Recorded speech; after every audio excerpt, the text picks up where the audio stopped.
first.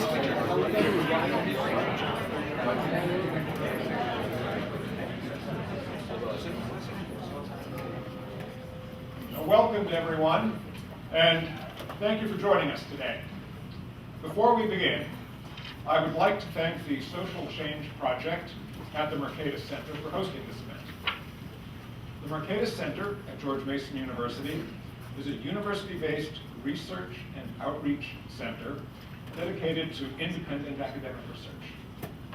The Social Change Project advances a research agenda focused on explaining the processes involved in societal change, trying to understand how societies transition from poverty to prosperity, and which institutions best support markets and prosperity.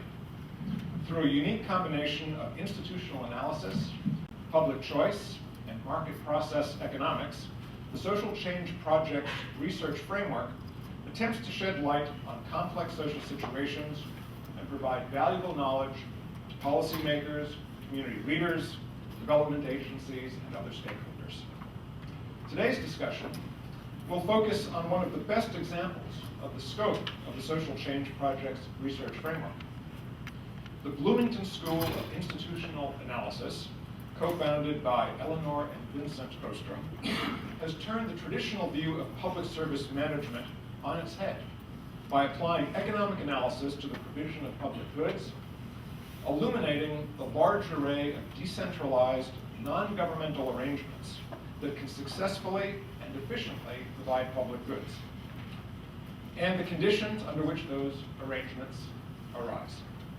These findings have influenced the questions pursued by the Social Change Project, from studying the provision of services during post-disaster reconstruction to examining community-based management of the commons in Africa. Here today to explore the questions asked by the Bloomington School and its implications for the processes of social change is the Bloomington School's Elinor Ostrom, as well as Peter Boettke and Paul Dragos Aligica, co-authors of the book Challenging Institutional Analysis and Development, the Bloomington School. The book details the research findings and the importance of the school's work.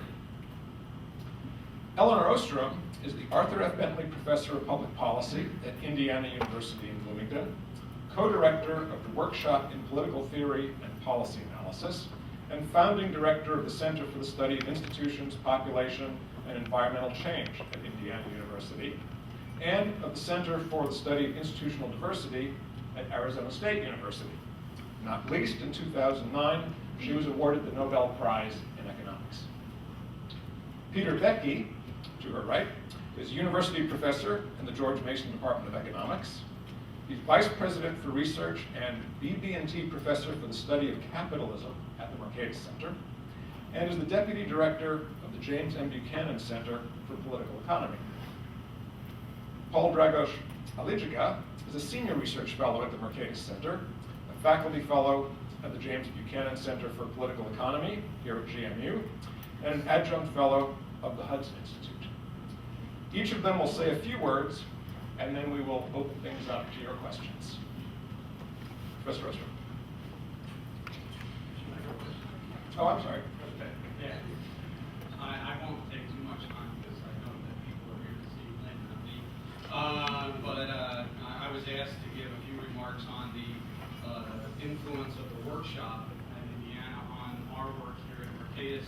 And I want to emphasize three things: intellectual influence, methodological influence, and educational influence. Let me start with a story. When I was a graduate student early on, my fellow graduate students got tired of listening to me talk about the problems of the Soviet Union. I thought that socialism had been proven to be impossible, but yet the Soviet Union was still kicking around. And I had this whole theory about how it's possible.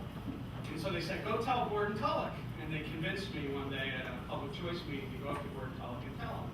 And I did, and he stared straight at me, and in earshot of all my fellow students, and said, you're really not that smart, are you? He says, but you are enthusiastic. Enthusiasm will, take you a long way. And then he didn't say anything. But then I walked away. All my fellow graduate students laughed at me. I was totally despondent.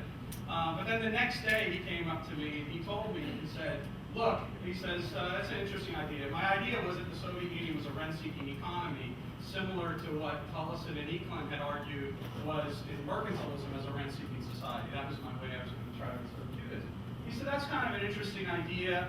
He said, you really ought to look at the work on polycentric orders that's going on out in Indiana. And that's actually how I got introduced to the stuff. Yes, and he and to be honest, you pointed more towards Vincent. Those of you who know Gordon, there's an inside reason for that's the case. But anyway, and so that's how I got sort of started in reading all of this, this sort of work and understanding the difference between the way the system was supposed to work versus the way the system actually worked in practice. And there actually was a fellow associated Kaminsky who did institutional analysis of communist regimes, and I sort of was, sort of got involved in reading all that stuff. And I was fascinated by this idea of these polycentricity as an idea. And when we had the chance at GMU to set up the sort of global prosperity initiative under the Social Change Project, this idea of polycentricity was at the core of what we tried to do in getting students to think about. And you can see that work not only in the work on, say, for example, in Dragos' and Tony Evans' work on the reforms in East and Central Europe, but you can also see this emphasis on self-governing systems, self-regulating systems in the work of a variety of students who have written books that have come out of this. Pete Leeson's work, Chris Coyne's work, all that stuff derives from that intellectual influence. It's the difference between the de facto system as it actually operates versus the de jure system, as people say it's supposed to operate, but it doesn't really operate. And so we, intellectually, that became a major part of our idea. So then how do you study those kind of things? Well, again, we turn to the workshop to learn how to do that. Because a lot of the reasons, especially when these systems are out of official view, you can't get access to them with the official data that's collected. You have to instead actually maybe go there and go field work and actually dig underneath the system to read deeply in the history of the countries, to actually sort of ask people a variety of different ways. And so as a result, we tried to develop empirical comparative case studies in which we relied on field work, but we are economists, so we know n=1, and that's a problem at some level.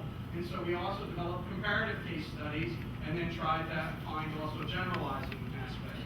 And so we have followed very much in this line the work that, again, the inspiration coming from Lynn on the idea of field work, analytic narrative, all right, which we're big advocates of, which I think sometimes even the ones who invented the field, John can fill on this, don't always advocate for it, but I think that our students, in fact, have done that work very strongly, and also experiments, which, a variety of ways. It's a kind of a methodologically pluralistic approach to trying to study self-governing systems. And that, I think, you can see, again, out of the work that various people have done. And the final thing that I want to emphasize is an educational influence. And I think in a lot of ways, that's the biggest influence, because it was an approach to the way that you work with graduate students that we have tried to cultivate and develop, that we got from Elinor and Vincent's example.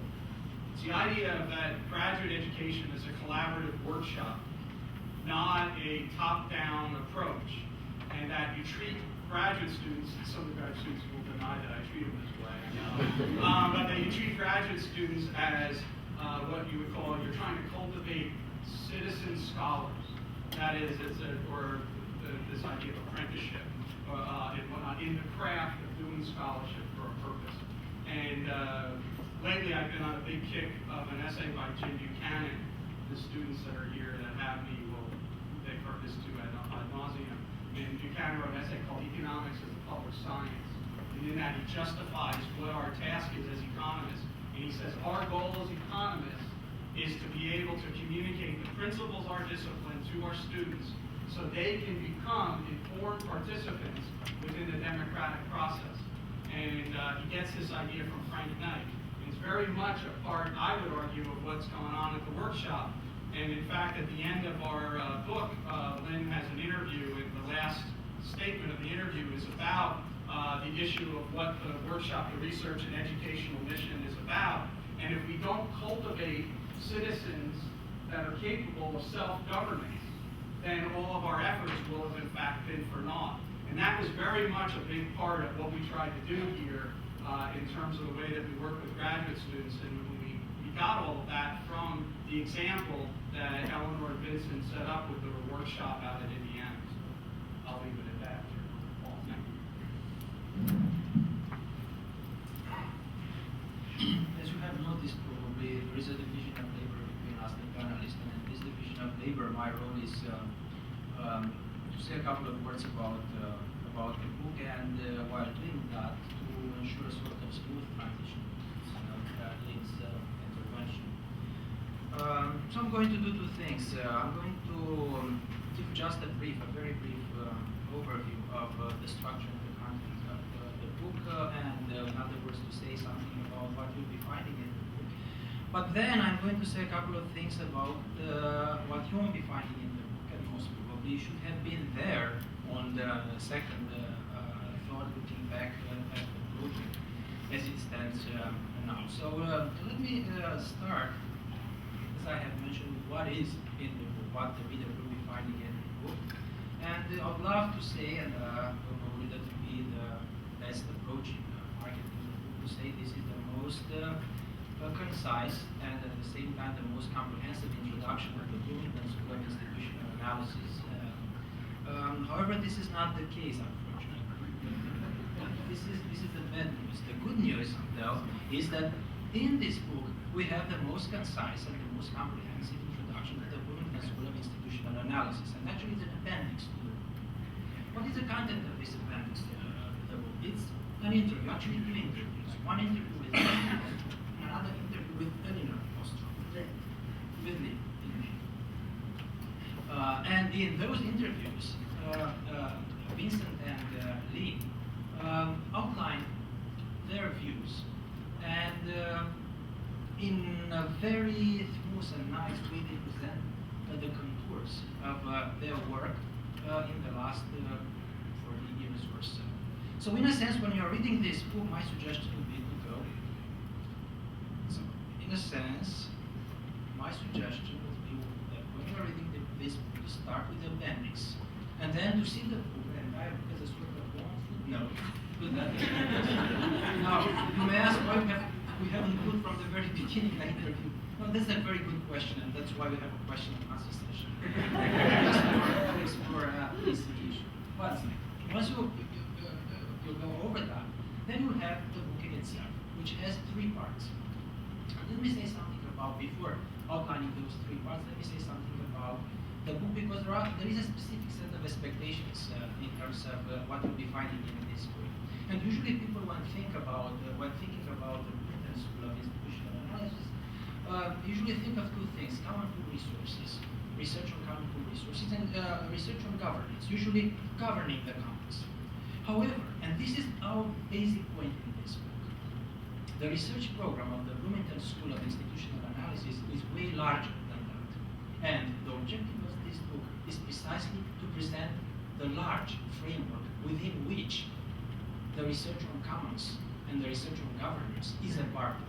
So as a result of reading this book, the reader will be having a clearer view about where the research on governing the commons and the governance in general should be placed in a larger research program.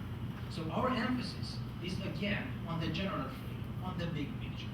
Now, that being said, let me go to the three parts of it. The first part of it is an attempt to outline the origins and the key themes and the key concepts of the Bloomington School.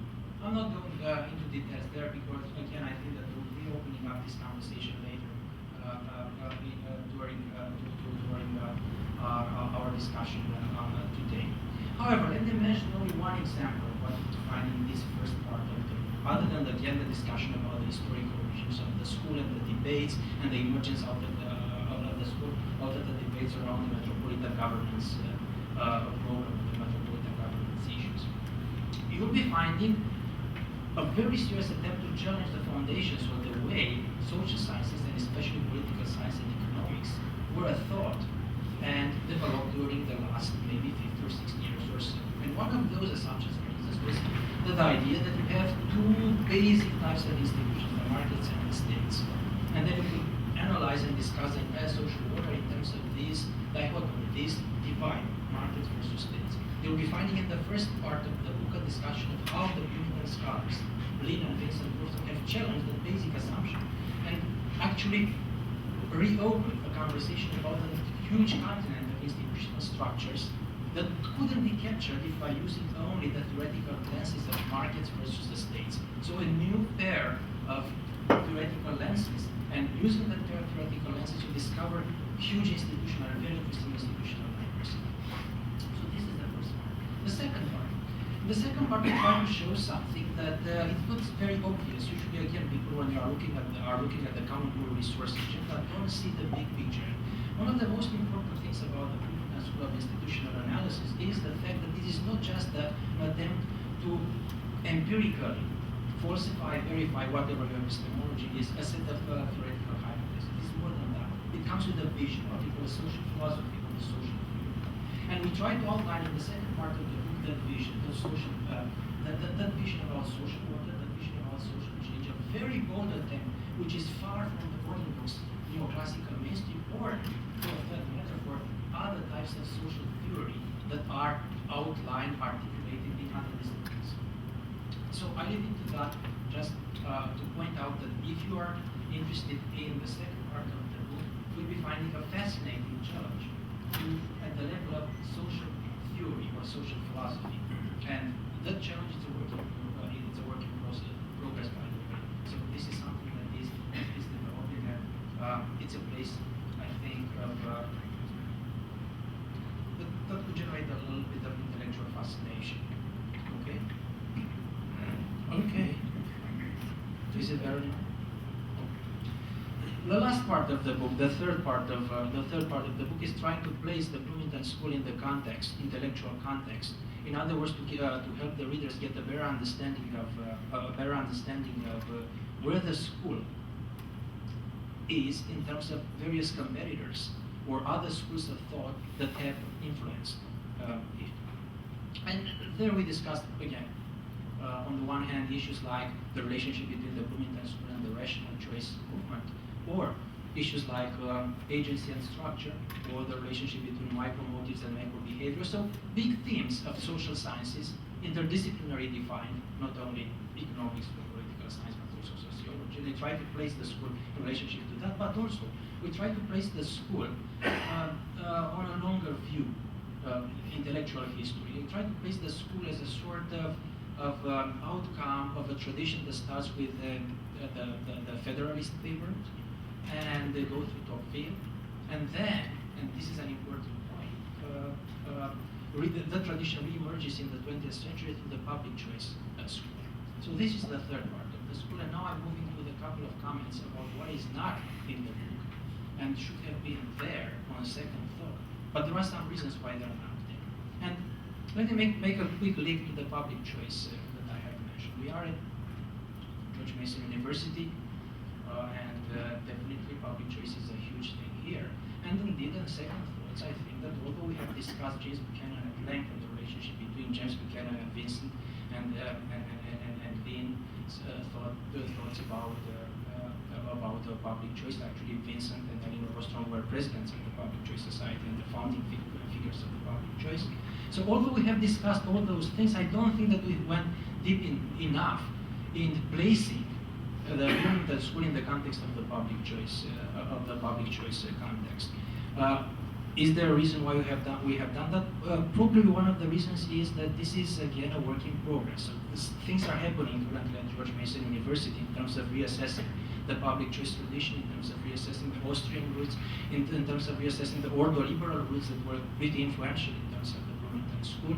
And probably that was the reason why we haven't got deep enough into that direction. Second, another thing that probably should have been there and wasn't there is a discussion about methodology. Lin's work and her research design are currently case studies in terms of methodological and innovative methodological approaches.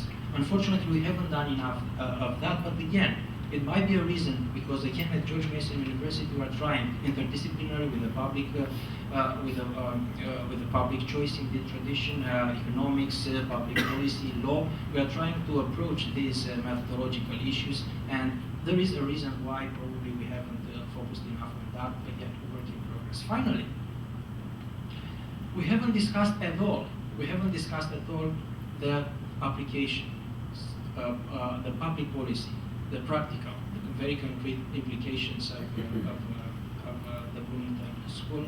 And I think that, again, there might be some reasons there, though I think that this is a shortcoming of the book. There are a lot of lessons to be learned from this experience of trying to bridge the gap between theory and practice, between theoretical foundational work and applied work. And I think that we could learn from the experience of the Bloomington scholars, not only in terms of what could be done and how it should be done, but also in terms of the limits of what could be done and what could not be done. But again, this is an open conversation, and again, this is something that is the subject of ongoing conversation at the George Mason and the social sciences community here around Mercatus Center. And we'll continue this conversation, and I'm sure that these issues, these shortcomings, as well as the themes that I have already mentioned as being captured in the book will come back to us in the next 20-30 minutes or so in the question and answer session, and maybe we'll go back and touch a little bit on them. The important thing that is that Bloomington School has opened the conversation, and that at George Mason we joined that conversation with Mercatus Center and our colleagues in the network of other universities that are gravitating around Mercatus Center, and hopefully we'll be able together to push this challenging intellectual agenda that is not only, like I said, theoretical and foundational, though it is theoretical and foundational in big ways. It's not only methodological, but also has a very important practical, applied dimension. So that's pretty much it. I think that I have already covered my 10 minutes. Well, first let me thank you all very much. It's a great honor for me to be here, and I'm very much appreciative of this work. I have been taking this around the world whenever I'm traveling and showing it to people, because I think it is a very, very good document. That it's pretty tough to discuss the work that we've been struggling with over the years, and you've done a pretty fantastic job. Let me also bring greetings from Vincent. My sweetheart is 90 years old, and I'm disappointed that he can't travel with me as much as he used to be able to, but he's doing well, and he did want me to be sure to greet everyone and tell them that he wished he could be here, and he challenged your title. But Vincent was always challenging everything. He wanted to know, are you challenging it as in terms of, is it challenging work, or you're challenging the foundation?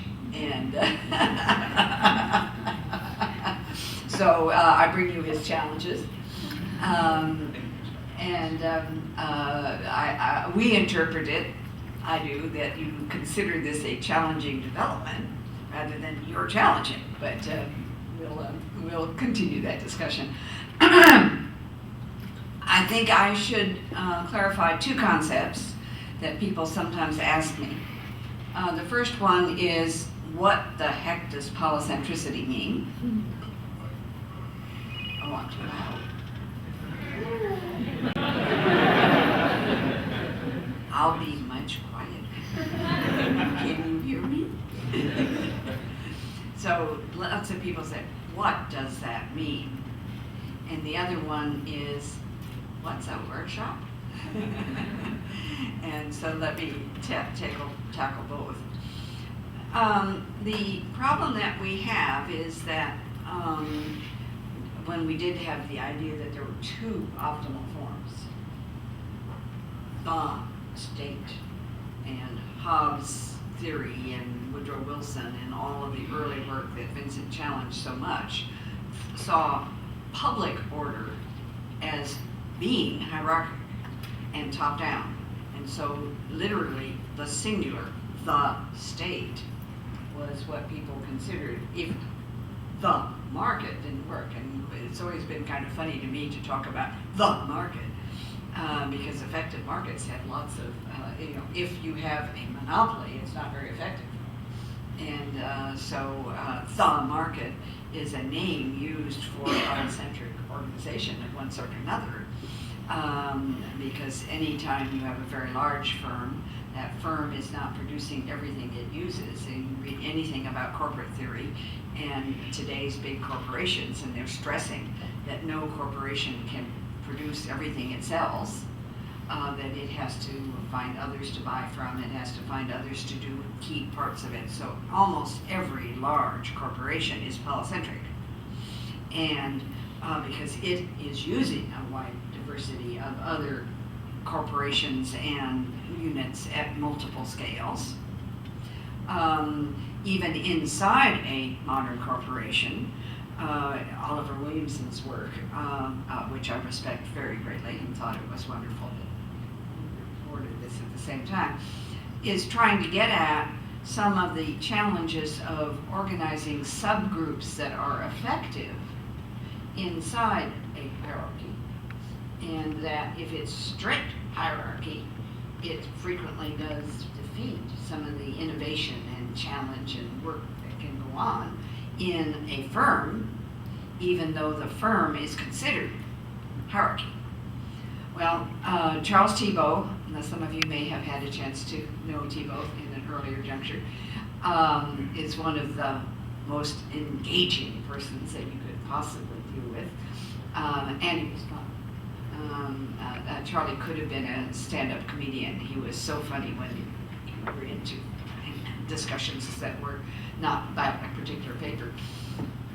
But Vincent and Thibault were on the faculty at UCLA, and at that point there was a very serious discussion about getting rid of all the small little corporations, all the school districts, all the police departments, all the water districts, get rid of all of those. And the public administration literature was stressing that that is chaotic. The theory behind that was summarized in maps.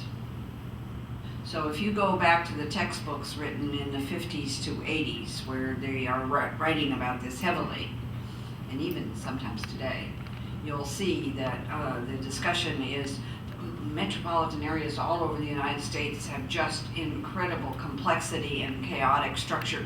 Look at this map.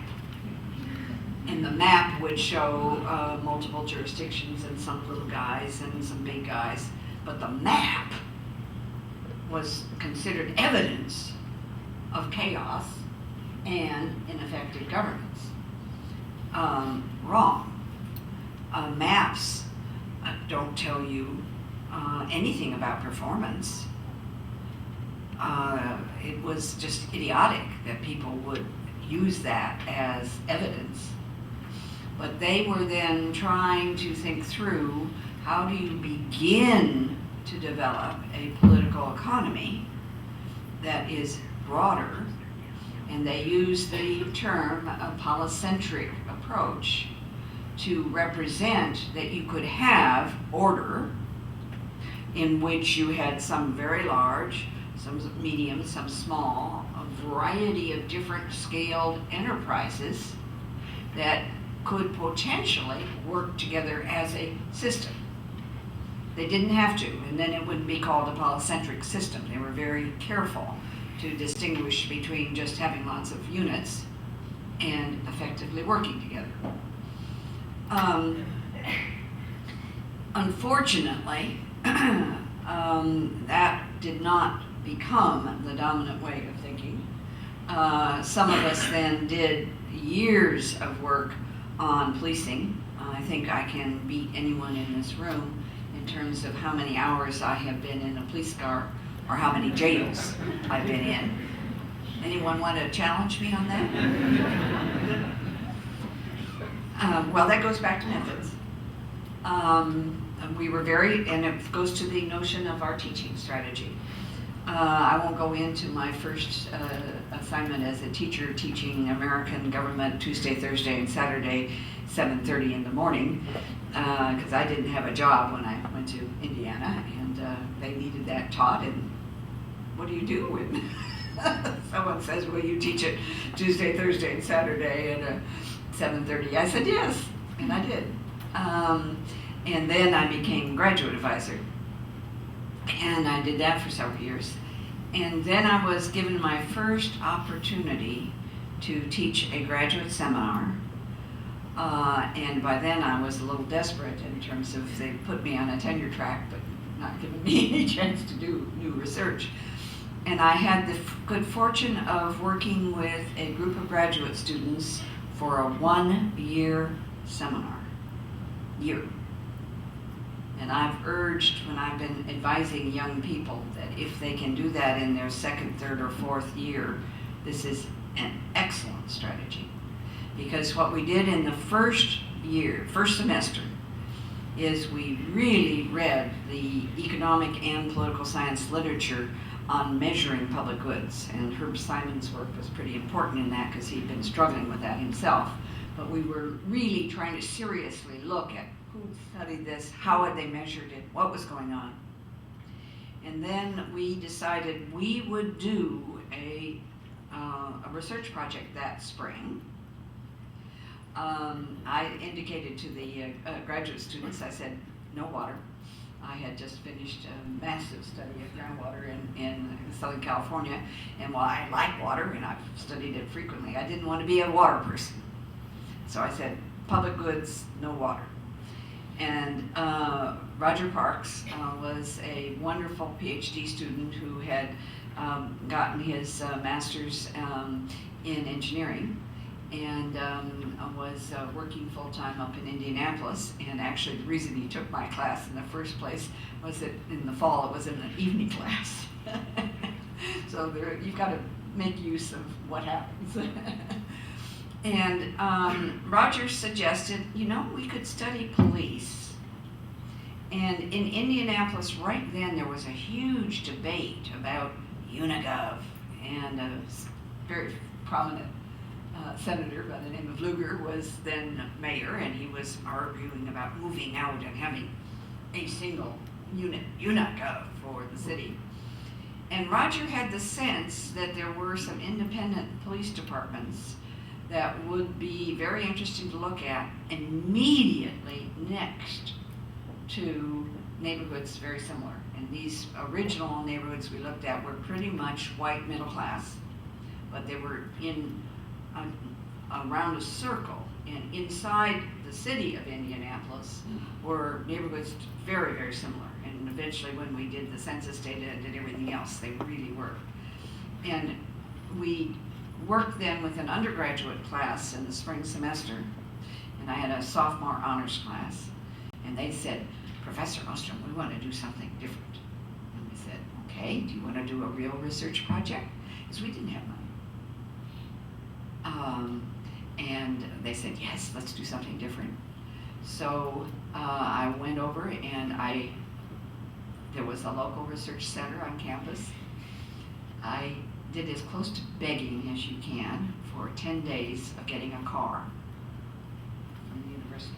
They paid for it. And with that, and then are doing an immense amount of pre-testing, we actually pre-tested our survey instruments in the local wishy-washy in Bloomington, because people are sitting there, and nowadays it's not as heavily used as it was in the early 70s, but there are lots of people sitting in a wishy-washy waiting for, what do you do?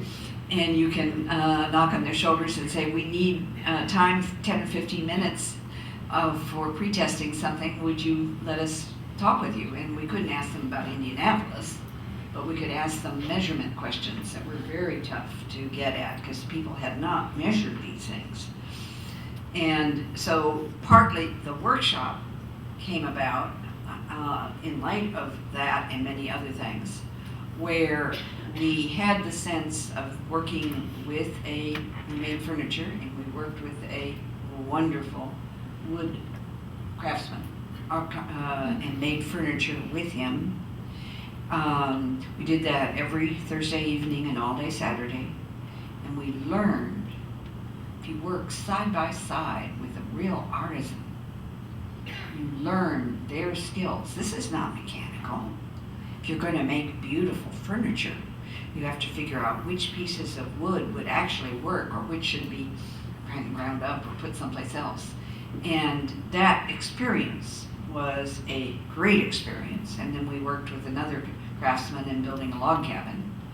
So we'd had this experience of working with real craftsmen and their apprentices and their people that worked with them, and realizing that in a workshop there are people with different skills contributing, and it's not just the single person at the top.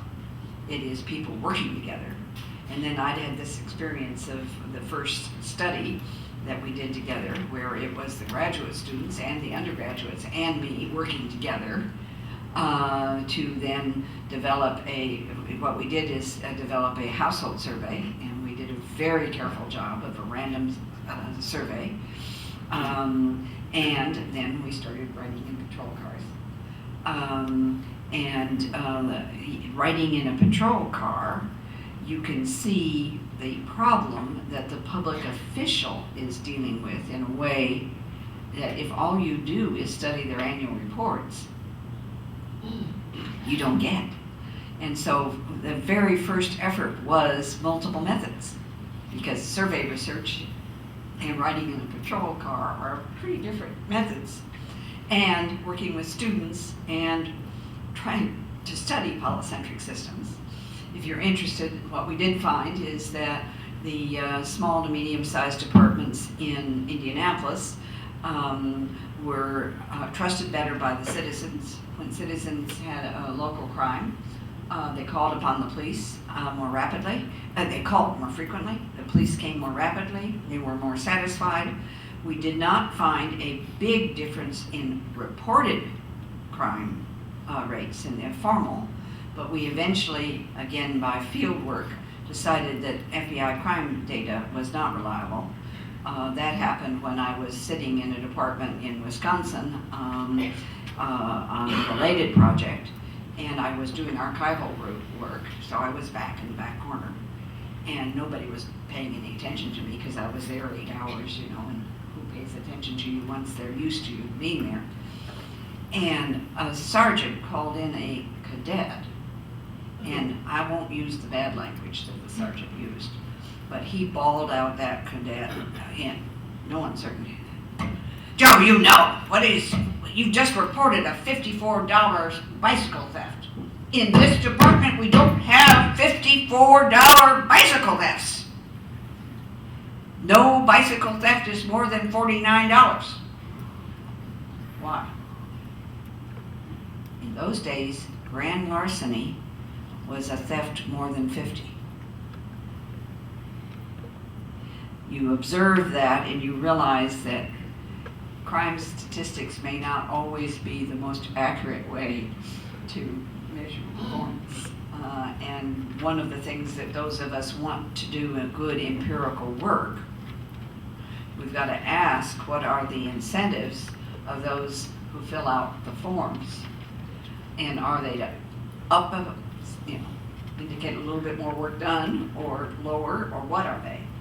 And it's not that we can't ever use those, but we just have to be careful. Anyway, I hope I've explained a little bit about two terms that people frequently have trouble with. The workshop then got started very early as a Department of Political Science enterprise, but the whole effort was to relate to economics and have an interdisciplinary program. We started without much budgetary support, but over the years we have built external. And the multiple methods are very important to us, in that sometimes case studies are extremely important.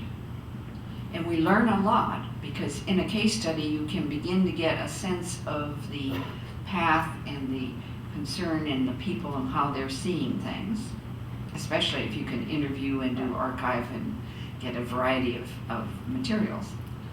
But sometimes you do need in terms of when we were interviewing, we were doing a random sample, and we were up to about 750 the first time, and always at least in the higher number. We eventually went to studying police in 80 metropolitan areas. That was quite an endeavor. So large N sometimes is very valuable for us. And then again, there in 80 metropolitan areas where we were studying police, we never found a large department that was all unified, doing all sorts of things, able to outperform small to medium-sized departments in immediate response. How fast did they come? Were they called on? Citizen satisfaction. The amount of officers actually out on the ground. In the big departments, we were looking at how many officers are out on Saturday morning at 10 or some other time in the week. And in the very big departments, the number of officers who actually get to the ground, the proportion is much less. And so we were able to get at some of that looking across. And then obviously we found doing experimental work to be very, very important.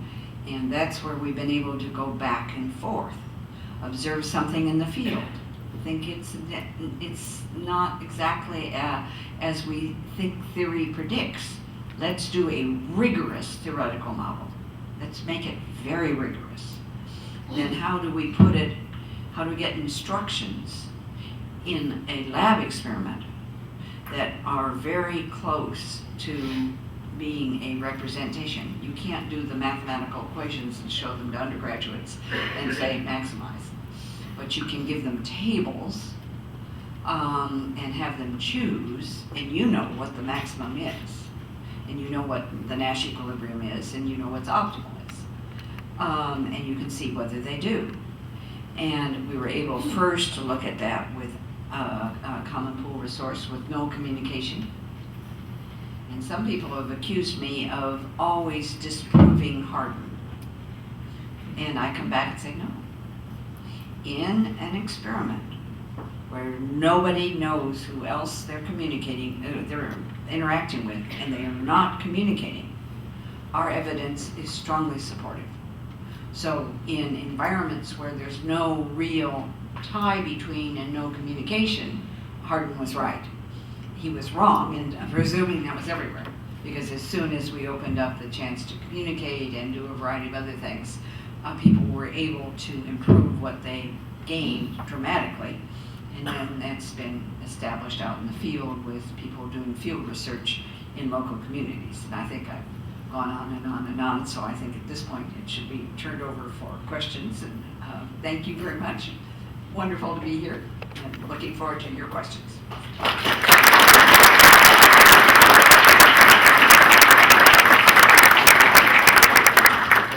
We have plentiful time for questions, but in order to take as many questions as possible, I'd like you to please, if you can, keep your questions or comments brief, no more than 2 or 3 minutes.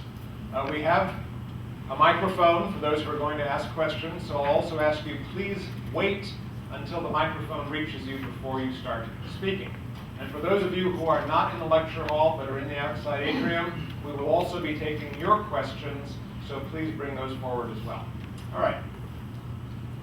Please raise your hand, and I will do my best to call on questioners. You can address your question to Professor Ostrom or Professor Boettke, Professor Aligica.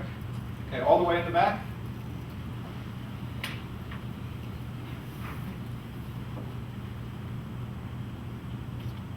Hello, Eskil Albrecht from ISIS here at George Mason. I have a question about your polycentric elaboration here. You can say that you can have order with firms effectively working together in a system, although they are not in a strict hierarchy. Could you elaborate a little bit about the relationships between these firms, in particular the importance of trust between them and things like that, and what would really, according to you, make these firms work together? Why do they succeed in a polycentric organization or a system? Thank you. Many reasons, and let's go to private first and then public. In private, a large corporation has to decide what it's going to produce itself. Usually, they don't produce the cars they use. They usually order the cars. If they have a cafeteria downstairs, as some corporations hire their own staff and buy their own food, others outlet it. All sorts of decisions about some of the key things that are going on, and that's frequently done through contract. The contract is usually 2 years, 3 years, 5 years, and then if people are not happy with the performance, they go on to someone else, and if it's a market, there are others around who would be glad to do that. And so that's very typical inside business firms, and just so routine that nobody even thinks about it. They do that in the public service as well, and that's what isn't routinely understood. And let me go to Crime Lab, because an awful lot of the early debate over police was, oh, these little departments of 10 or 15 officers, they couldn't possibly have a good crime lab. Well, that's true. But when we did our study of 80 metropolitan areas, we found only 84 crime labs. So in something like 76 of them, they had only one, and they had figured out how to work out. In some cases, there was a state agency, that state police, that did the crime lab, and under contract, or as a free service. Depended very much on the logic of that. In other cases, we found it was a local hospital. The hospital already has a lot of very expensive equipment for doing blood tests, etc. And for the hospital, they could have one forensic technician and then get some revenue, and it helped the hospital. So they found a mutually satisfactory way of getting really good quality crime lab. Well, that's not in the textbooks in the main. I mean, we verified that very carefully. But what we found is that for crime lab, for dispatching, for a variety of different services, people found ways of contracting. In St. Louis, there's a very active contracting arrangement where one community can contract with another community, and frequently that is a small community that contracts with the county to do some services. Well, what it means is that if they don't like the service, they can say at the end of the 3rd year, hey, you're not giving us the service we need.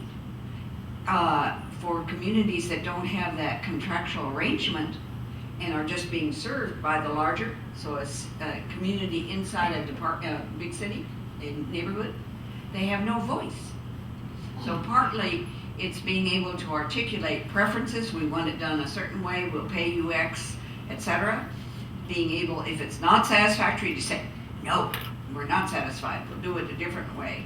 And it's that combination, and I think it's in both the private sector and in the public sector that you have those capabilities, but we need to study it much more overtly in our literature.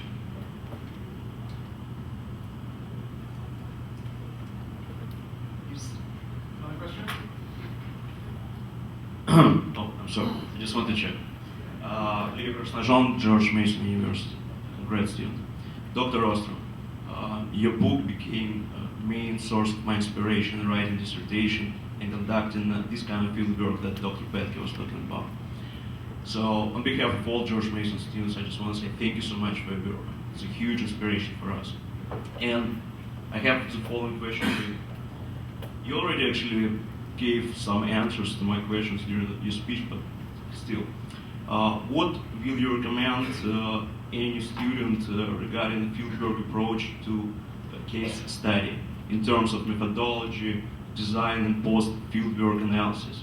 And correct me if I'm wrong, but my impression from your speech that each time after you go to field work and conduct study there, you actually do follow up in the lab by conducting an experiment.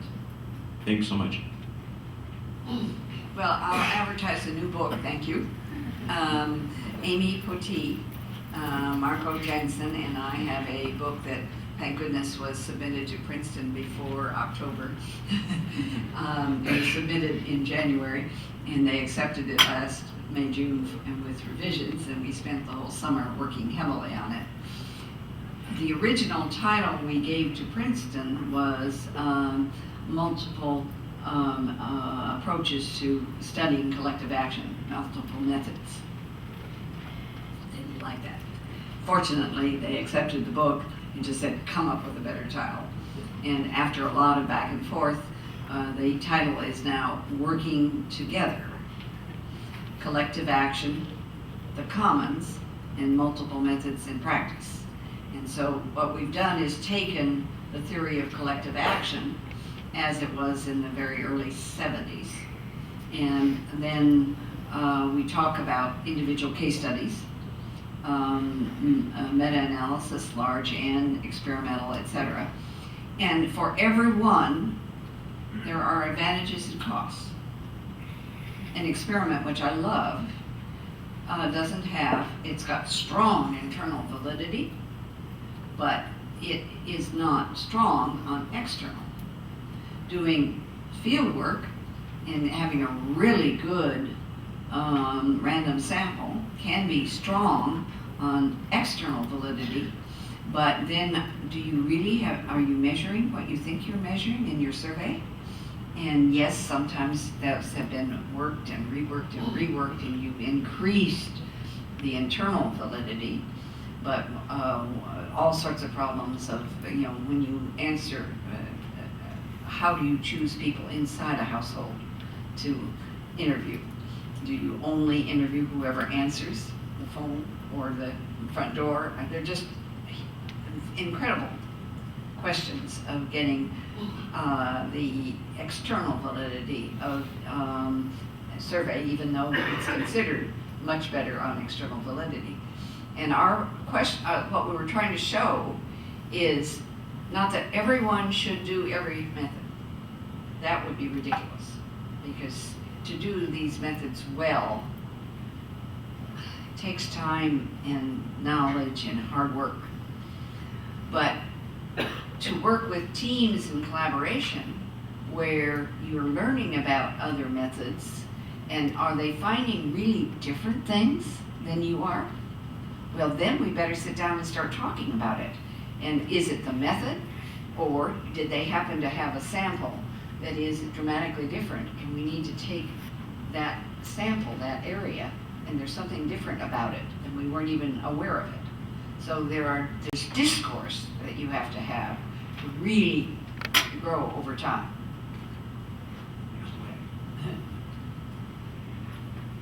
Question up here.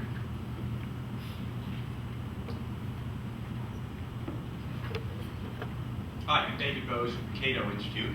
I wrote a short newspaper article recently arguing that the central conflict in the movie Avatar was over property rights. And I got a lot of criticism, well, not a lot, I got a few critics, perhaps critics influenced by Ayn Rand, who tended to say there's no such thing as collective property rights, and you can't even talk about the concept of property rights among a tribal people who don't even have the concept of property rights. So I just wonder if you've seen the movie, or since I did drop your name in responding on the Cato blog to this, if you have any additional thoughts that I might offer on the property rights concept as it applies to tribal people who perhaps have not come up with the concept themselves as depicted in the movie. I have not seen the movie, so I can't address that at all. But there for a while, property rights were defined in a very limited way. It was that you owned everything, you owned something, and you could determine everything that could be done on that, and you could sell it. And if you couldn't sell those rights, you didn't have property rights. So alienation was in the Dempsets and a whole bunch of other things, the presumption. And for some people, having selling isn't part of their image of what they can do with land. And so people would look at it and say, oh, they can't alienate it, they don't have property rights. If you accept alienation as the definition, then there are many people in the world that don't have property rights. But I don't think that's appropriate. What we've been trying to there are a number of rights. Right of access. Can you go on? Right of withdrawal. Can you take fish out? And that's a big one. Right of management. Can you redesign it and get new fences and things of this sort? Right of excluding who else can. Can you determine together who else can use or can't use? And right of alienation. Adela Schlager and I did an analysis of this a long time ago and came up with those 5. There are many other things, but those are biggies. And we found that in a lot of places having access, harvesting, and management, even without exclusion, they did really pretty effective jobs. But if you go all the way to being able to determine who else can use, those are pretty effective property rights systems, even though they don't have alienation. We look at them as a cumulative system. So that doesn't mean every civilized group has property rights. So it's not, quote, civilized, quote, I hate the term primitive, but non-Western. It's, what do we mean by rights? And Siriasi, Weintraub, and Bishop did a very good analysis way long ago, looking at bundles of rights. And I think we're much better off with understanding that there are bundles of rights, and we need to understand what's in a bundle rather than do they have them or not. So I support your argument, even though I've not seen the movie. I don't know the movie.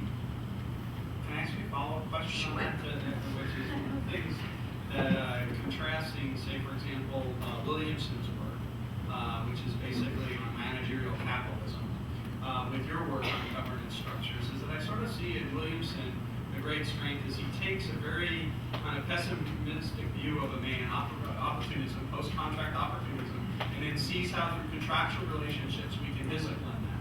Whereas in a large part of what I see that you're doing is you actually have a kind of an optimistic view about communities figuring out ways that they can live better together, but bringing up various different traditional ways, such as shaming and shunning. And I was wondering, and so one of the things that I thought was particularly interesting is the week I think that you won the prize, the Larry David show had a tremendous, on HBO, had a tremendous example of your work, actually. There was a buffet that was on, and Christian Slater, who's an actor, was at the caviar thing, and he just kept eating all the caviar. And then Larry David said, hey, you're violating the rules. And Christian Slater said, I don't see any rules anywhere. What does it say? He says, everyone knows you're not supposed to just keep eating the caviar the whole time. And he said, well, I don't see any rules, so I'm just going to keep eating the caviar. And then what happened was Larry David went and told the woman who's the host, and he was shunned right from the party and shamed and everything like that. And so it's this role of these kind of various cultural rules, I think, and their role that addresses how it is that these property rights systems come to be enforced, even though they're not formally written down. And I wanted to know if you could talk on that issue and how that affected the way that you think about sort of the mechanisms of the enforcement of governance in these various different case studies that you did, maybe specifically with fisheries, but also with forestry as well. Yeah, Sue Crawford and I did struggle with some of these issues some time ago, and we do make a distinction between strategies, which Oliver Williamson will be studying, norms, and rules. And The strategies are what we frequently study in terms of what are the benefits and costs that I might receive over time and how might I perceive those, even though I may be looking at your benefit as well as mine.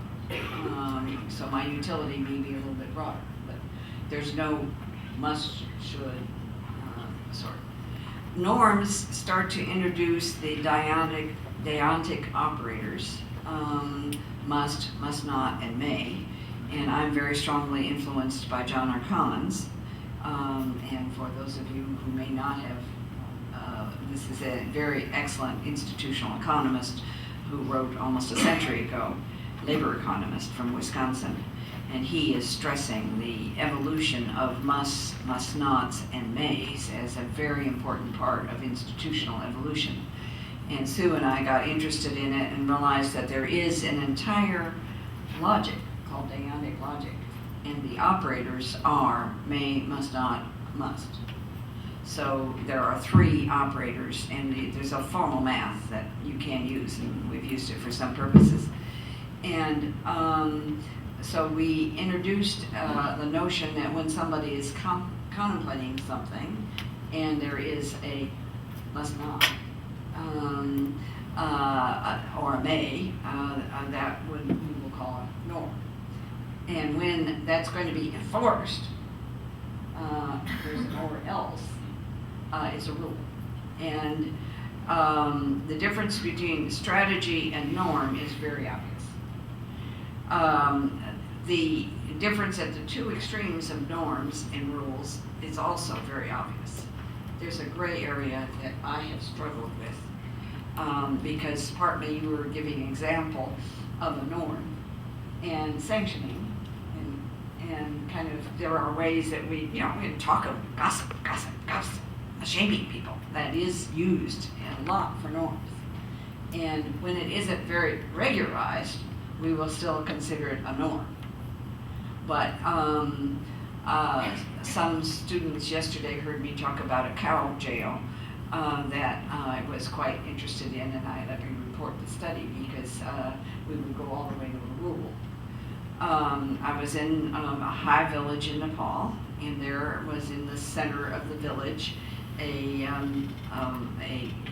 cow inside a fence. It was fenced in, and I had never seen in the village center a cow fenced in like that. So I asked my Nepali colleagues to find out what was going on, and it took them a little while to talk with a variety of folks. We didn't find it instant. But we found out that the irrigation group have had a challenge of making sure everyone really worked hard. And man, if you're going to keep an irrigation system up in the summer, in heat, and then the monsoon season, we're talking hard work. And if you don't all go out and do it, it's a problem. Well, they had a rule that 3 farmers, 3, could, if they agreed that someone had not been contributing to collective action as agreed upon, or they broken the rule, the 3 could go and take a farmer's cow and put it in the village commons. So it was really a rule because it took 3, and they then were authorized, and nobody would take them as breaking the rule for stealing the farmer's cow. And while the cow was in the center village, the community could milk it and feed it to any of the kids in the community that were needing a little bit of extra milk, until the person came and brought resources and other things to make up for the error, and then they were given their cow back and forgiven. But of course, if they did it again, it would be, penalty would go up again, and most farmers would not want to have that ever happen again. So that's a rule that evolved over time. I can guarantee that the district forest officer had no knowledge of this. So this was not in any way government rule. So some of the communities we're studying have rules. They are formal in the sense that they may not have written them. But if you ask questions about it, you'll get a lot of confirmation. Oh yes, anytime we have 3 men in the village who agree, they can go take a cow and put it in the, they don't call it a cow tail, that's my term. But I think sometimes we don't give people credit for developing understandings about what we must do, what we must not do, and what we may do. And that those evolve frequently in a self-organized way. That doesn't mean that all of those rules are nice.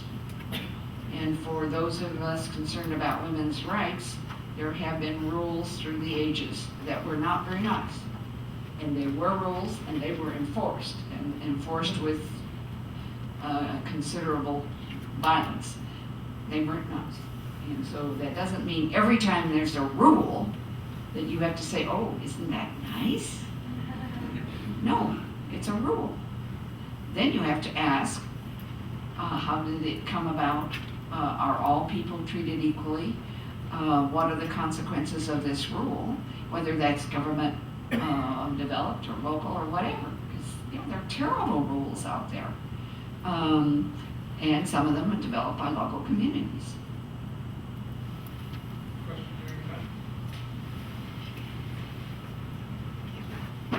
Thanks. Gary Schiffman, I've got an applied question for you. I'm a professor at Georgetown, but I'm a product of the program here. So I teach national security, homeland security from an economic perspective. Cybersecurity. Have you thought about that, and can you share some thoughts on how to take your ideas and apply them to cyberspace and cybersecurity?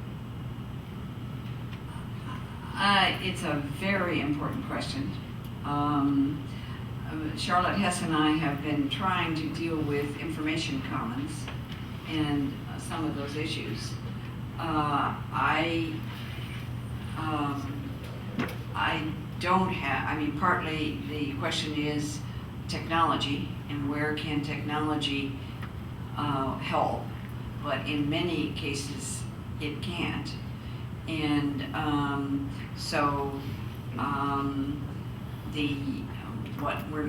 at my university, thank goodness, we have a wonderful program that puts things into junk mail. On the other hand, I have to check that because sometimes somebody puts a funny little symbol in a message and the computer treats that funny little symbol as if it must be junk mail. So the computer is trying to be a good police officer for us. And as a police officer, it actually does a pretty good job, about 90%. But if you think that that computerized police officer is fully sufficient, you're going to get somebody sending you a note a month later. I sent you a note, so-and-so, and it was very important, and I had important, and then you never answered it. Well, if you don't look at your junk mail before you delete it, you have ignored it. So in that example, there's some property rights where the university owns the email system and they can set the rules. No, if I'm going to use their email, I right. use their system. The Defense Department released their Quadrennial Defense Review today, which is a 4-year big strategic document. Comes out every 4 years, and they talked about cybersecurity as part of the global commons. So they're talking about cyberspace as a space that nobody really owns. The United States doesn't own cyberspace. Nobody owns cyberspace. It's a global commons, but so much of our economy and our security depends upon the efficient operation of cyberspace. So yeah, it's a commons in the sense of a public good commons rather than a CPR commons. And the term commons is kind of used loosely. And I usually try to make a distinction between common pool resources where what I pull out subtracts versus public goods where I'm not subtracting. And cyber is in the main, we can overuse cyberspace. So there is the problem of bandwidth. And that is more like a CPR. But you're talking more about content than bandwidth. And we then even dealing with something like cyberspace. If we're going to talk about bandwidth problems, we will use a different language than if we're going to talk about security. Interesting.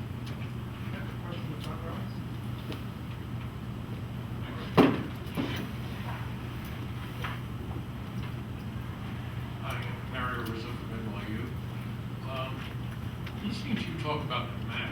I thought it was kind of interesting. It reminded me about the possible relationship between your work and Jane Jacobs. Oh, boy, do I like her work. Want to talk a little bit about Jane Jacobs? Well, any graduate student who's interested in urban and has not yet read Death and Life of Great American Cities, read this book.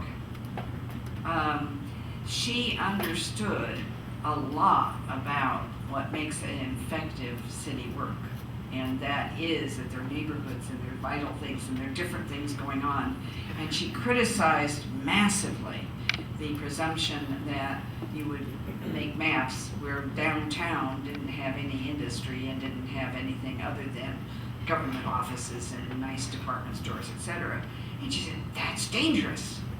That map is of a region that will be dangerous because if nobody lives there, nobody walks there, there are no parks, then how do you patrol it? And the only way you can keep that safe is you really have to have police out there with the dogs and the guns, and that's not a very pleasant way to have a city. And so she identified Washington University in St. Louis and the town University City did some very innovative work early, kind of trying to deal with some of the problems that she was dealing with. They were right at the border in the 2nd District of the city of St. Louis, which was predominantly a slum area. They were having people move in, and they really worried that they were losing their town. It was an integrated town from the perspective of religion, because about a third of the population in University City at an earlier juncture was of Jewish tradition. And they had a sense of guilt that they were, what was going on if they didn't want blacks to move in. And they had some very heart-wrenching discussions about segregation and all the rest, and finally decided that it wasn't race, it was the real estate agents, and that the real estate agents were making a fortune, and that they could then do a number of very good things to help their community increase their racial distribution without losing their safety. And I won't go through the whole list, but part of them was if a house that is about to be, some houses, the roof is in bad shape and it's really a disaster. If it's at a corner, let's think of making that a small park. Because if we can get more parks where people go out and walk their dogs in the community, it's safer. And they started a very serious effort, a Jane Jacobs type effort, of getting it where people would be out. And they, over a 10-year period, became a multiracial community. Their crime rate stayed low. They increased the amount of public property, but it was all in these small little units and then paths around, so they got public eyes. She's talking a lot about public eyes. Sorry to go on about Jane Jacobs, but it's very important in my experience, and I think her writing is quite relevant for today. I have a question from the viewing audience. The question is, does agency overwhelm cooperation? No. You have to ask about what problem and how is the agency, are we talking about principal-agent relationships? And if we're talking about command, yes, there are some problems where command is very important. And if we're dealing with something that is very fast happening, etc., and we don't need a community meeting, we need a decision, agency is probably much better than cooperation. But a very large number of problems that people face require discourse and agreement and building trust, and then top-down agency doesn't defeat collaboration, discourse, and cooperation. Another question from the audience? Yeah. Here's another question from the outside audience. One advantage of many quantitative studies is their ability to develop a theory and test it in ways that other researchers can replicate. How important do you think it is as social scientists develop theories that can be tested by other researchers? And how do you test theories that are based on case studies and fieldwork? Well, you don't, a case study doesn't tell you a theory. It gives you evidence about some process. If all you do with a case study is say, now I know Jones did X and Brown did Y, and I have a history, that's not answering a puzzle. So I urge people about to do a case study to ask, what's the puzzle that they want to understand? And sometimes that puzzle is, how did people either miss an opportunity, and frequently people do, or how did they grab hold of an opportunity that was a pretty tough one. Case studies don't test theory, but they do give you an initial empirical historical event, a process that you can use as you're working on testing, developing better theory and then testing it. So partly why we've used multiple methods is, well, I'll go to an example from observing and talking with farmers in irrigation systems where they told me they monitored. They monitored one another. My theory from earlier, I thought that was a little weird. Then I was in Nepal at a time where I witnessed an event. They were showing us an irrigation system, and they all of a sudden discovered that the farmers down below them had dug into their irrigation system. And as far as my being there and the other colleagues that were being shown the system, we just disappeared because they didn't pay any attention to us. And several of them went running down, fast, yelling, finding out who did it. Somebody else went and dug, etc. Fortunately, I had a camera with me. I could take pictures of this. But it was so fast. They didn't think about this. There was no rational calculation about, do we punish these guys? Do we find out what's going on? So I came back and sat down with Roy Gardner, a wonderful game theorist, and Jimmy Walker, the experimentalist, wonderful, that I've been working with.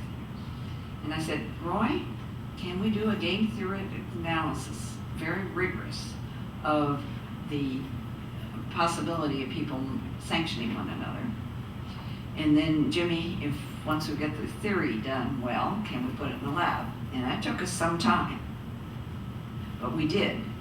And in the lab, we could show that people were willing to sanction one another. The theory was it was a second-level dilemma, and so they wouldn't solve the first one. Why would they ever go to the second one? But here was field, lab, in a number of different ways, and now all of a sudden all sorts of people are looking at punishment. And in some cases we can quibble with some of our colleagues about the way they've done it, but we won't get into that quibble right here. But then when we were designing the instrument for the International Forestry Resources and Institutions program that Marilyn Hoskin helped get us started, I insisted that we ask the question about monitoring when we were doing out there in every community. Did anyone monitor the others in the community? And I had a number of people say, oh, take that question out, that doesn't mean anything. And I said, no, I want to find out. Well, now we have we have 200 sites. And we've been doing this, a recent study in PNAS by Chaudhry and Agarwal, and another one by Eric Coleman in Ecology and Society, where we show that one of the major factors associated with increased forest regrowth or sustainability is whether the users monitor. So here, this was farmers telling me field work, observing an incredible experience, doing a formal game theoretic analysis, laboratory, and then back to large N. And at this point, monitoring is something that anytime I am talked about how to this is part of how you build trust. Because what happens when you see someone doing something, you yell at them, and then they know that when they break a rule like eating too much caviar, someone's going to be upset with them. And then they're a little bit more trusting not to eat too much caviar in the future. The others won't either because they'll know the norm of the rule. And so partly building trust has to do with a sense that others are following the rule. And if you can monitor and feel like you can say something about it, you can get a little bit better sense. We have time for several more questions. So, in the back.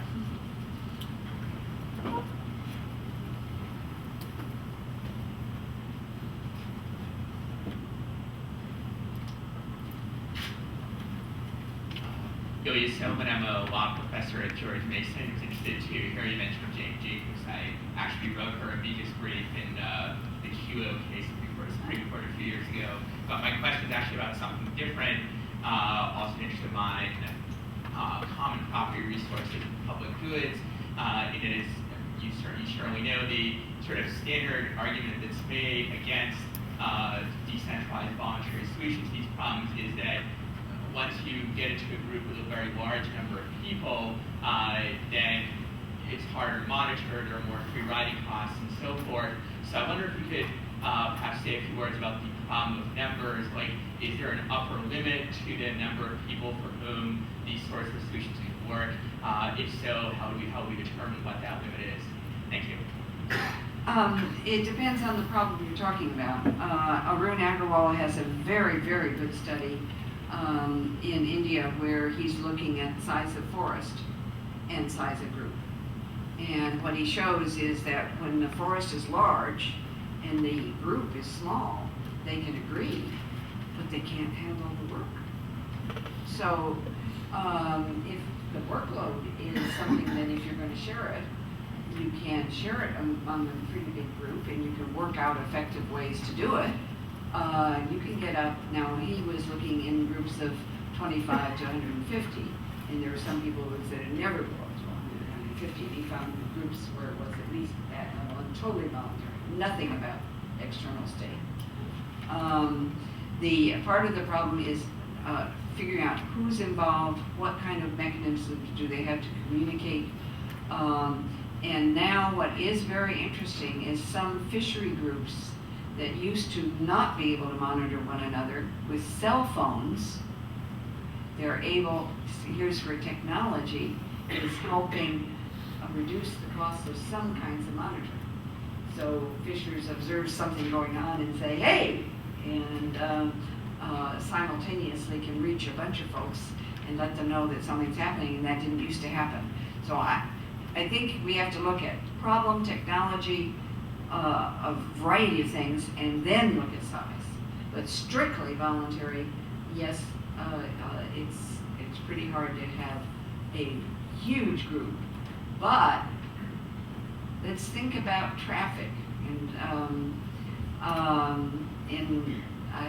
grew up in Los Angeles, and we drive fast out there. I lived here in Washington for a while, and it was frightening because while people Washington D.C. traffic, the the agreement on rules is very low.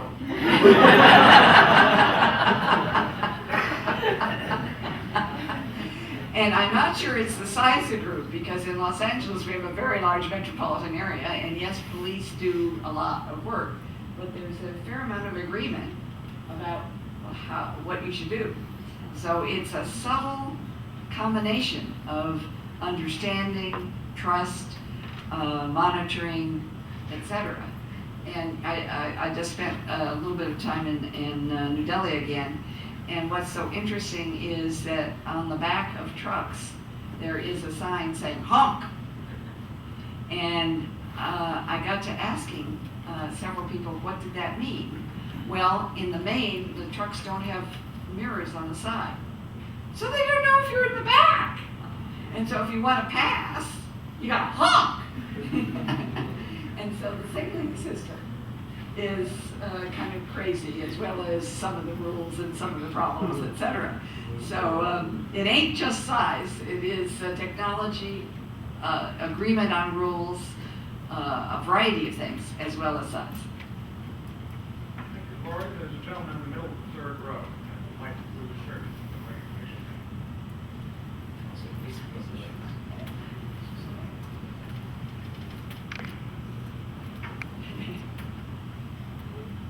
My name is Don Zouder, and I'm here as a historical artifact. No, you're not.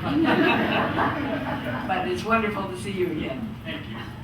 I just want you to know that it was 41 years ago that just as you came here to study, I rode into Bloomington, Indiana with my wife Judy to study with Lynn and Vincent.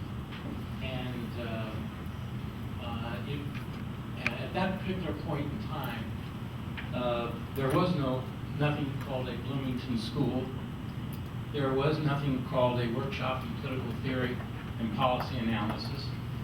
There weren't hundreds of international students coming to the workshop. But there were two people who were grappling with an important set of questions and who worked with students with a high sense of integrity. And I wanted to share that with you, that this all didn't just happen. The money that flows into the workshop, the number of people who are interested in their work, the number of books and articles and manuscripts that came out of their teaching, it came because they had a deep, profound concern for each student that they were working with, and how they developed students and maintained this high level of research productivity is something that I will never understand. So I wanted to share that with you. And thank you.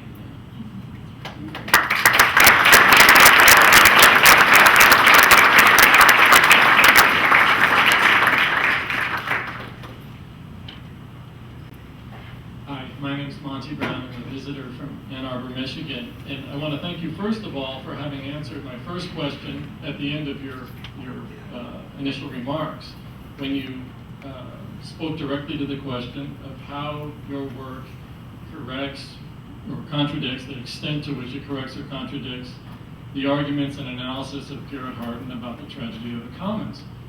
And I wanted to ask you about that because it's my general impression that in the great deal of attention that you and your work have received in the last couple of months, a lot of the journalistic accounts and the more popular accounts have really focused on that as the key work that you have done, and they've described that work as if you'd essentially overturned Hardin. My wife has 2 degrees from Indiana University, and the Alumni magazine essentially characterized your work in that way, and that's certainly not the only place. So my first question, I guess, is how important do you see your work on Common Pool resources within the totality of your work? Is that the cornerstone in your mind, in a way that, at least so far, I don't appreciate? It looks like there are several contributions that don't all derive from that. My other question is, from the point of view of those who so readily pick up on what they perceive as your overturning of Hardin, somewhat tendentiously pick up on that, wouldn't they just say, well, she really does overturn it because her qualification to Hardin's work is just to say, where there's a strong community, there's no tragedy of the commons. And where there's rugged independence or individualism, there is a tragedy of the commons. But that's not what I say. Rugged individualists sometimes can do a lot of work together that helps, and they're individualists against the state, but they figure out ways of doing things together. And you might not include them as rugged individualists. Part of our problem is how we define these things. I think the advantage of this book that Paul and Peter have written is that they don't put Hardin at the center. You really give the philosophical foundations. You do a wonderful job of that. And if I were, Buchanan's work as a real foundation was really struggling. If you go to the calculus of consent, while he and Gordon were struggling with how you model this, they were dealing with, and this is 62, calculus of consent was written, and they're dealing with how individuals might jointly build a road and do other things. I mean, when I was writing my dissertation, I read it, and reread it, because I was trying to understand how people who were individualists, and including oil companies in Southern California, were solving a problem collectively. So I think what we've done is gone way off on the, characterizing people in this very limited way. And Hardin, at one point 20 years afterwards, said, gee, I overstated it, but that is hardly read. It's, as one of my friends calls it, an allegory. The story is powerful. Imagine the commons open to all. Imagine pasture open to all. And I mean, it's so easy to read. And until recently, people have studied how often is it read in environmental science programs, and frequently an undergraduate will read it 3 times as part of coursework in environmental science. Then you see the newspaper of the sardines in California going, and all sorts of places where overuse has happened. And then you say, right, yes, disaster. So I think it's important that people now are saying, well, I don't want everyone to say we've got to reject the problem. It's still a problem. It's just that some people have been able to solve it, and we need to understand better how that's happened, and so that it's now integrated in our theory rather than it's impossible. That means that we need a much broader theory, and we need to think about more complex environments than we've been willing to do in our past work. So if you go to the philosophical foundations of Tocqueville, for Vincent and for me as his colleague, Tocqueville is very important. And I haven't seen any discussions of Tocqueville recently, but you have, and trying to understand, because here's this French guy coming in from an authoritarian regime and looking at these crazy folks, and I don't see their government, but look at their roads. The roads are incredibly good. How did they do it?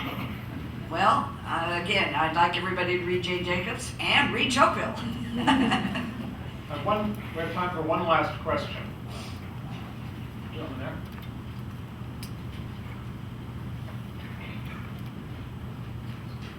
My name is Elias Khalil. I'm visiting from Monash University, Australia. I have a question. When you talked about these nice rules, not necessarily that we have a community and they have rules, that they are nice. Some of the rules could be very brutal towards minorities in that community. Talk about in Middle Age in Europe towards Jews or Gypsies and women in other contexts. But there is something else about rules. Could be nice to everybody within the community, but it erects walls, which could really precludes from some kind of the emergence of markets across a wider range of geographical area. So the point is that these rules, which have arose spontaneously, are actually could be impediments for rise of impersonal exchange, where it is important for the spread of division of labor and markets, which Adam Smith talked about. And this comes to mind about the development economics and the question of how state building and building a states where it could establish impersonal rules of trust. And in many parts of the world, there's very nice rules which applies, which are tribal. And there's a problem of state building and failures of states, like in Somalia, in Afghanistan. It is because these are rules which applies to each one's tribe, and there is no nationwide impersonal rules. So I'd like you to reflect and share with us what you think about this issue. Well, it's I think our problem of development in the last 50, 60 years, top-down efforts to help the primitives get a better system has increased the problems that many people in the world face. So there's a difference between defending all indigenous rules. I don't. But again, it's like I don't want us to say they're all primitive and bad. And that's what an awful lot of the development literature has presumed, that they don't have, that they're ignorant, they don't have an understanding, and they can't do this. And so it's how we understand diversity and where are borders potentially more flexible, and what are some of the things that we can be doing that help.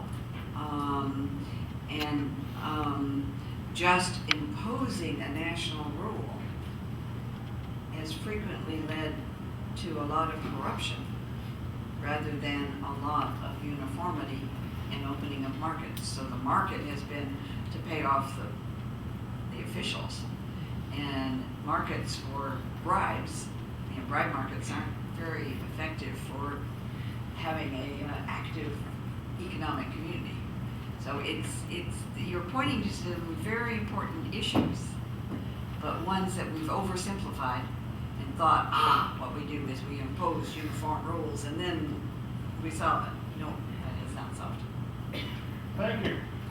Again, I want to thank the Mercatus Social Change Project for organizing this wonderful event, and I want to invite everyone to join us in the atrium of the building for a reception in honor of our guests. And please join me in thanking them for a splendid afternoon.